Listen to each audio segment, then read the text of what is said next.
టీవీకి స్వాగతం. క్షణక్షణం మీకోసం. సంధ్యా థియేటర్ తొక్కిసలాట ఘటన కేసులో అల్లు అర్జున్ బెయిల్ పిటిషన్పై నాంపల్లి కోర్టు నేడు తీర్పు వెల్లడించింది. అల్లు అర్జున్ బెయిల్ పిటిషన్పై ఇప్పటికే వాదనలు ముగియడంతో నేడు తీర్పు ఇవ్వనుంది.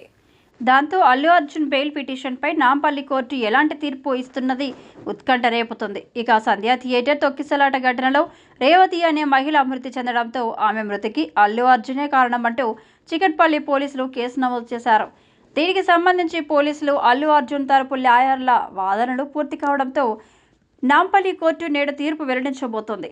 ఈ కేసులో ఇప్పటికే అల్లు అర్జున్ మధ్యంతర బెయిల్పై ఉన్నారు. మరోవైపు డిసెంబర్ 30వ తేదీన అల్లు అర్జున్ బెయిల్ పిటిషన్పై నాంపల్లి కోర్టులో విచారణ జరిగింది. ఇరు వర్గాల వాదనలు విన్న న్యాయస్థానం తదుపరి విచారణను జనవరి 3కు వాయిదా వేసింది. ఆ సమయంలో అల్లు అర్జున్ వేసిన బెయిల్ పిటిషన్పై పోలీసులు కౌంటర్ దాఖలు చేశారు.